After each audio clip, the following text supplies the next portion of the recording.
Vpogled v znanost.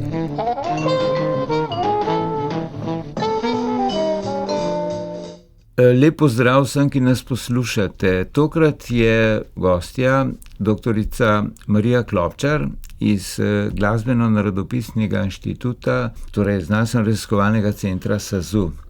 Povod za najin pogovor pa je njen poskus, da dokumentira raziskavo, ki je nekako soočala hipotezo o kolektivnem spominu na naravne nesreče na podlagi sklicevanja na vire, ki niso pisni, tako najbolj grobo rečeno. Gre seveda za knjigo Zvonovi so sami zapeli s podnaslovom Naravne nesreče in kolektivni spomin. Pozdravljeni. Pozdravljeni in lep pozdrav tudi poslušalcem in poslušalkam. Skratka, v tej precej gosto tiskani knjigi je študija, ki ni bazirana samo na zgodbi o beljaškem potresu, tako imenovanem iz 1348. leta. Tukaj pri nas je znan potres 1511. najbolj, ne? Recimo 500-letnica je bila pred nekaj leti, ki je imel epicenter v okolici Idrije, ne? In tudi dokumentiran je bolj, ne? Ta pa predvsem, torej v deželi Kranjski, ni bil tako dokumentiran. Zgodovinarji pa pišejo zgodbe o preteklosti na podlagi samo pisanih virov, ki jih pa ni. Kakšno je bilo potem izhodišče pravzaprav in o posledicah katerega in te študije bova seveda povedala več kasneje, doktorica Marija Klopčar. Vi ste v tej knjigi prišli do izjemno zanimivih ugotovitev in odprli pot premisleka o preteklosti te dežele in Slovencev v njej, ne? Ta raziskava pravzaprav ni začela kot nek projekt, tudi ni bila del projekta v program Glasbeno-narodopisnega inštituta, kjer sem pa bila do lanskega leta zaposlena, je pa vendarle sodila. Začela se je pa zelo nenavadno. Torej, ne s neko odločitvijo, da se bom ukvarjala s naravnimi nesrečami oziroma s tem potresom, ampak s razrešitvijo neke uganke o stvareh, ki so me že dolgo časa spremljale. Namreč prihajam iz Kamnika in tam sem se že zelo zgodaj srečala s izročilom o Kamniškem jezeru. Seveda je bilo pa to tudi stališča folkloristike, kjer sem dolgo časa delala, ko bi rekla, to so bila moja raziskovalska obzorja skoraj 30 let.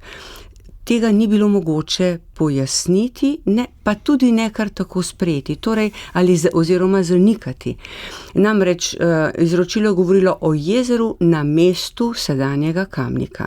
In tisti, ki so to izročilo sprejeli do neke mere, so razlitje tega jezera umeščali v davno preteklost, torej v prazgodovino. Ob tem pa je bil za morda nekoga moteč dejavnik, da je na razlitje tega jezera nekaj konkretno spominjalo, in sicer v Nevljah, to je cerkev, ki naj bi bila ob jezeru. Ki je bila prvotna župnijska, glavna prvotna, cerkev, ja, tam je bil sedež prafare. Sveti Jurij ob jezeru. Tako se je ta župnija tudi uradno imenovala. In tam je vsak dan, razen ob nedeljah in praznikih v zadnjem obdobju, ob 3 popoldne zvonilo v spomin na razlitje jezera. Tako da, ko sem bila jaz otrok, je seveda to še bilo in to smo vedeli, ne, da pomeni to zvonjenje. Torej potem se je to prekinilo v začetku 90-ih z novim župnikom. Tako, ja, župnik tega ozadja ni poznal in ga je to zvonjenje motilo in je seveda s tem prenehal. Verjetno pa, če bi se ljudje zavzeli za to, da bi ostalo, če bi ljudje nekako še ohranjali ta spomin na ta način, ker niso vedeli pravzaprav, zakaj bi to ohranjali, ker zvonjenje je bilo treba plačevati, ne. Ker ni bilo vezano na liturgične obrede. Tako, nekaj posebnega je bilo, se je to nehalo, ne. Ampak vendarle je ta čas zvonjenja govori o tem, da se jezero ni razlilo v neki davni preteklosti, ampak takrat, ko so imeli ljudje že cerkev, torej so bili pokristjanjeni, torej v srednjem veku, ne. In to ni šlo skupaj. Jaz sem to desetletja poznala, to nasprotje, in ga nisem znala razrešiti. Do rešitve pa pravzaprav prišlo na zelo nenavaden način, ki ima kot bi rekli, nek velik ovinek okrog tega, o čemer zdaj govoriva. Namreč med Slovenci je bila med številnimi pesmimi že zelo zgodaj objavljena tudi pesem o lizbonskem potresu.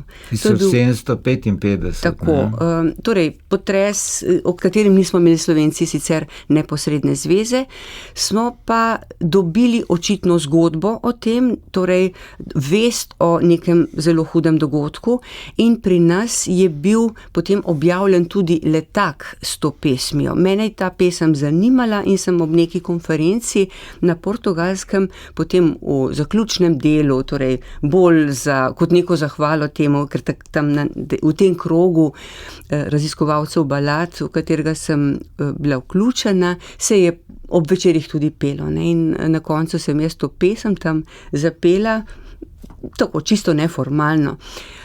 Kolegu z Portugalske se je pa zdela silno zanimiva, oziroma samo dejstvo, ne, da imamo Slovenci to pesem, in je rekel, da je o tem kaj napiši. In jaz sem potem šla to raziskovati in sem dobila tudi za primerjavo nemške različice, in v eni od nemških pesmi sem ob prebiranju o teh grozotah ob tem potresu, namreč šlo za izjemen potres, ki je pomenil tudi prelomnico v seizmologiji, se pojavi beseda der Schutt, ne? Da so ljudje pokopani v ruševinah. In ta beseda der Schutt je v tem kontekstu meni pravzaprav odprla oči. Namreč v Kamniku se predmestje, ki je na nek način pomenilo nekaj posebnega v kamniškem okviru, imenuje Šutna.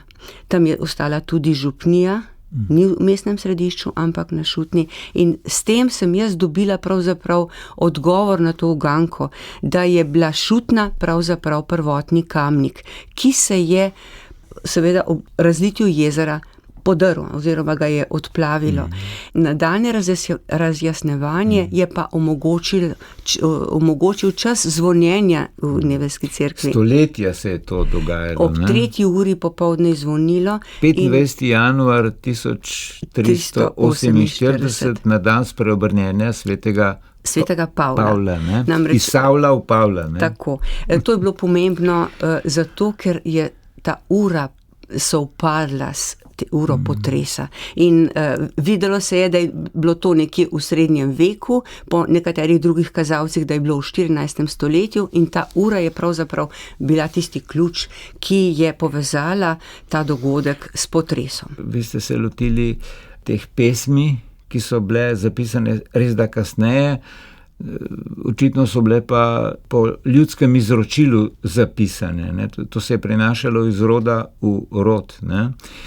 Problem je izdelati zgodbo o preteklosti brez pisnih virov, ne? To je pač klasično zgodovinopisje, tistega, kar ni zapisano, tistega domnevno naj ne bi bilo. In že ta izraz der Schutt, to se pravi razvalina, ruševina, vas je potem pri raziskavah napeljal do enega zelo presenetljivega odkritja, ne?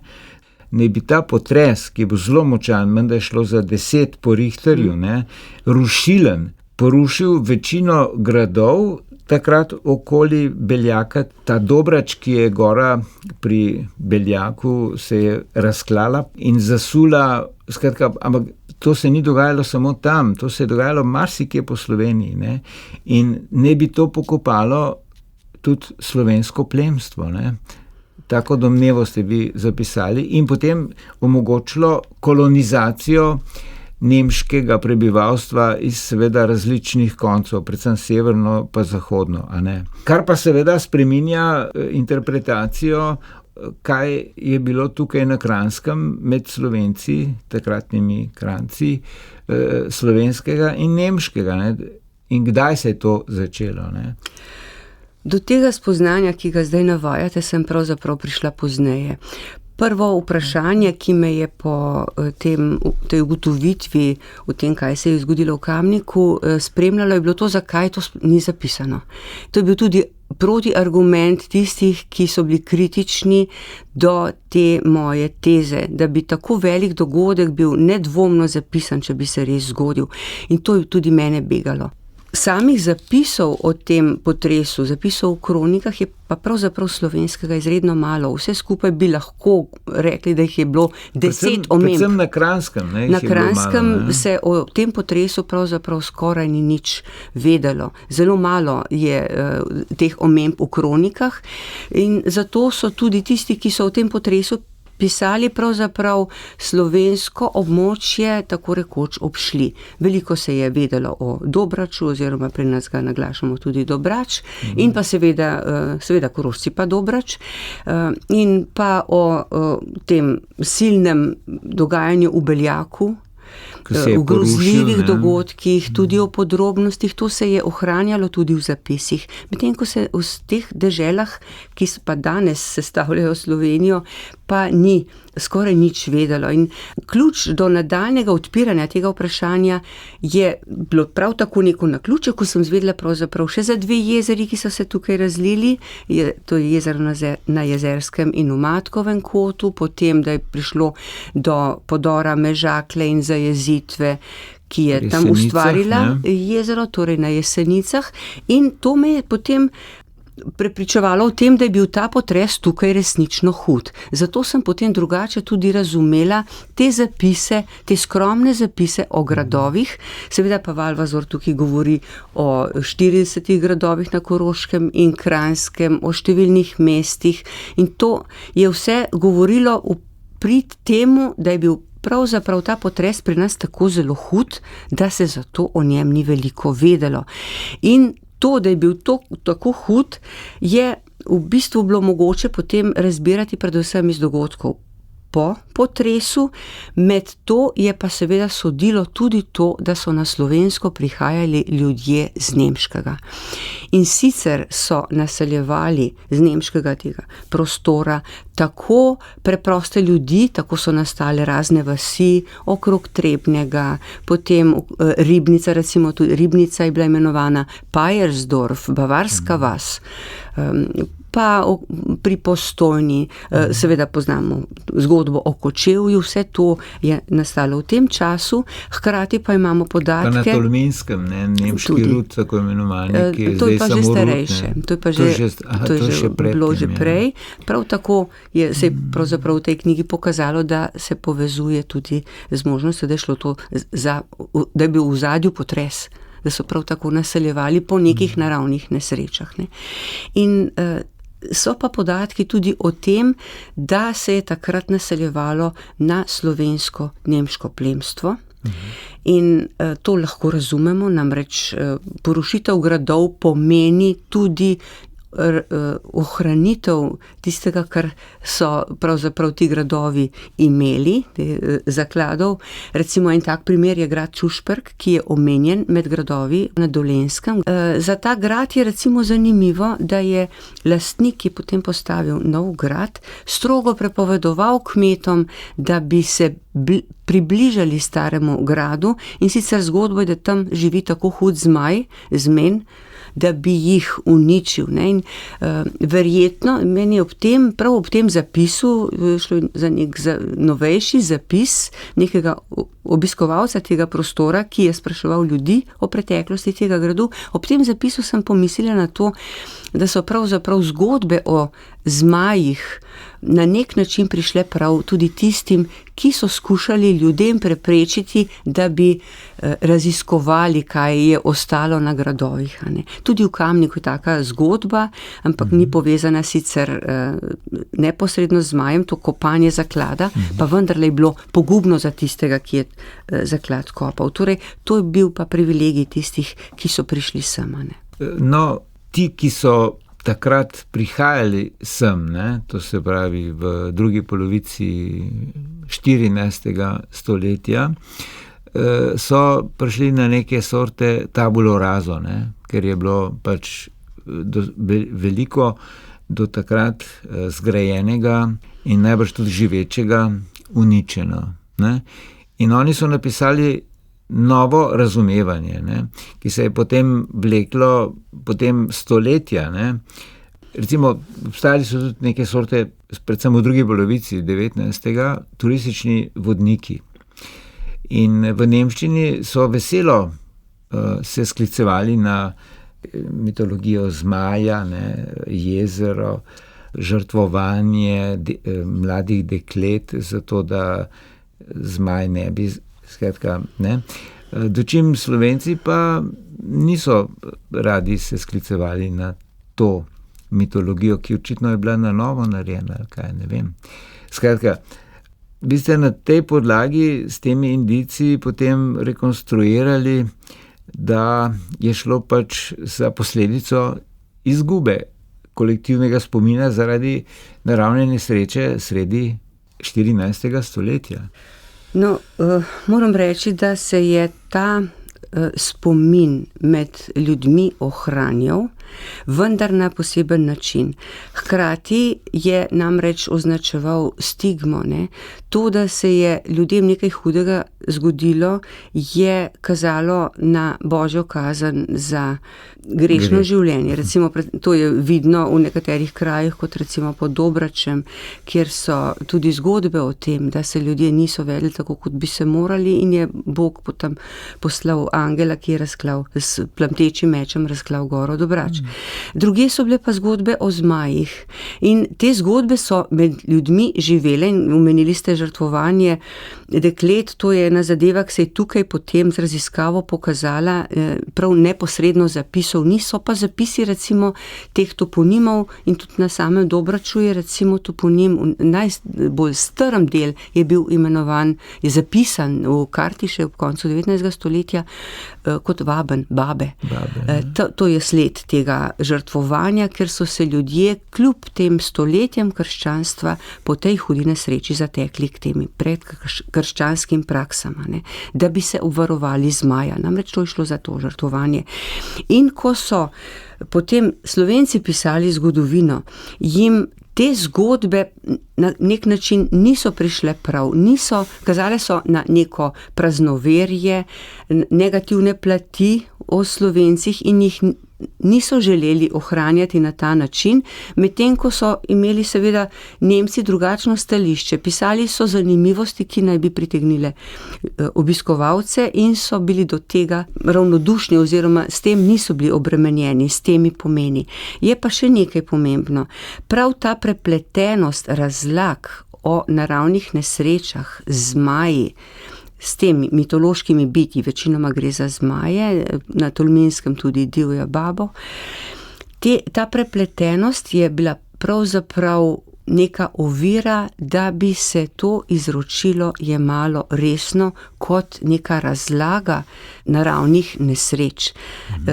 Ker so raziskovalci, ko so pač se s tem srečevali, potem jemali vse kot bajko. Vse kot neko mitologijo. Če vzamemo Kamnik, ni šlo samo za zmaja, ampak seveda tudi zgodba o jezeru je imela v bistvu potem ta status neke izmišljene zgodbe, ki je preživela sicer čas, pa vendarle ne prinaša nekega realnega ozadja. Vaša knjiga kot plod te raziskave, pravzaprav kot rečeno dolgoletne, ne samo vezane direktno na kakšen projekt, pravzaprav ni klasično domoznansko delo, ne? Nasprotno, ne? Loteva se pa enega zelo ključnega elementa pri razumevanju preteklosti, ne? Torej, na kakšen način lahko na podlagi nepisanih virov rekonstruiramo, kaj se je dogajalo v preteklosti, ne? No, kar se tiče negiranj, recimo bodisi jezera, bodisi tako, ste se vi pomagali tudi z ugotovitvami geoloških raziskav, ki so pravzaprav dokazale obstoj tega jezera, ne?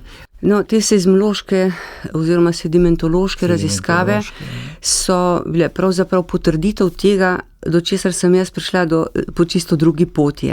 Jaz sem pravzaprav to zvedela, ko sem imela napisan že nek članek o potresu in me je zelo ta ugotovitev izjemno razveselila, ker je kazala na to, da je pravzaprav to, kar se je meni pokazalo, kot rečeno, po drugi poti, res. Še pozneje, leta 2023, je pa bila pa ta raziskava na Milštatskem in Vrbskem jezeru objavljena, izsledki teh raziskav, in to mi je pa potrdilo domnevo, da je pravzaprav to, kar sem jaz prepoznavala na Uzilski dolini, tudi tako.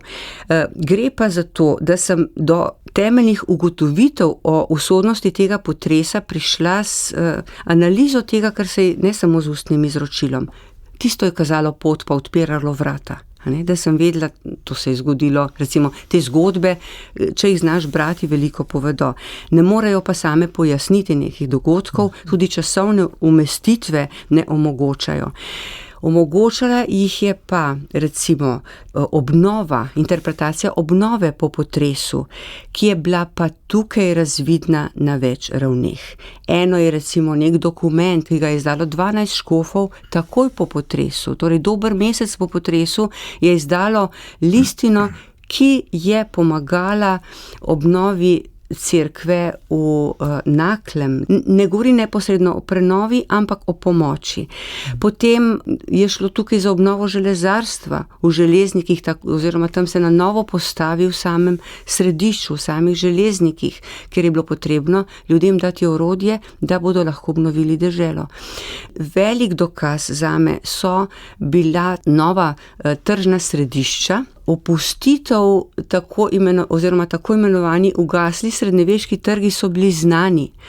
Ni bilo pa znano, zakaj so ljudje postavili nove trge, in to se je zgodilo po tem času. Jaz sem imela tukaj odgovor. Ni bil samo Tržič postavljen na to lokacijo, kjer je zdaj na novo, oziroma nekaj hiš je tam že bilo, ampak vendarle se je dejavnost, ki je bila prej v starem Tržiču oziroma starem tem Ljubelju, se je prenesla na povsem drugo lokacijo zaradi podora Košute. Na Dolenjskem, in recimo tam pride do postavitve Višnje gore, opusti se Stari trg, potem novo vlogo dobi Stična, Šentvid pri Stični. Stari trg pri Ložu. Potem Stari trg pri Ložu. V Trebnjem imamo ta primer, ko Stari trg opustijo in se postavi novo naselje. Potem tudi Novo mesto je na novo zgrajeno, ampak tam je že bilo mesto, je bil Gradec. To se premalo poudarja. Danes velja, da so postavili Novo mesto tako rekoč na zeleni trati. Torej, stvari se postavijo na novo, in če bi bila tukaj usodna kuga, kar se je zelo poudarjalo, če bi bila kuga glavni razlog za tako demografsko opustošenje, ljudje ne bi postavljali novih hiš, novih tržnih središč, ker je to nemogoče. Tega si ne moremo predstavljati niti za današnji čas, kaj šele za to obdobje. In vi omenjate ta problem odsotnosti pisnih virov. To je izjemen problem. Zdaj, jaz sem si ga tukaj pojasnjevala s usodnostjo tega potresa, pa tudi s to prepletenostjo z mitologijo. Hkrati bil pa to seveda velik problem za raziskovanje, ampak še bolj pa se vprašanje zaplete, če smo pozorni do tega, da so zanikali celo pisne vire, verodostojnost pisnih virov po Dobračem. Tam je namreč v začetku 20. stoletja prišlo do obrata razumevanja tega potresa, ko se je začelo razlagati, da ta potres pravzaprav sploh ni bil usoden, da je zgodba izjemno napihnjena, in do nedavnega so izhajale te raziskave, ki so zagovarjale to stališče, da so si pravzaprav menihi v Podkloštrskem samostanu vse skupaj izmislili, širili potem to, seveda zaradi koristoljubja, da so imeli potem določene ugodnosti, in širili te vesti po različnih poteh. Ampak se je pokazalo, da je pravzaprav nemogoče pričakovati, da bi ljudje, ki so bili zadolženi za duhovno skrb prebivalstva, naredili vse tak prestopek. Tako, ker je šlo za srednji vek. Vsekakor je knjiga, Zvonovi so sami zapeli, intrigantna in jaz upam, da bo dala misliti še komu, ki ne prisega zgolj in izključno na pisne vere. Doktorica Marija Klopčar, hvala za ta razmišljanja. Hvala tudi vam za ta pogovor. Ta pogovor pa so pripravila za mešalno mizo Mirta Berlan, pred mikrofonom pa Goran Tenze. Pogled v znanost.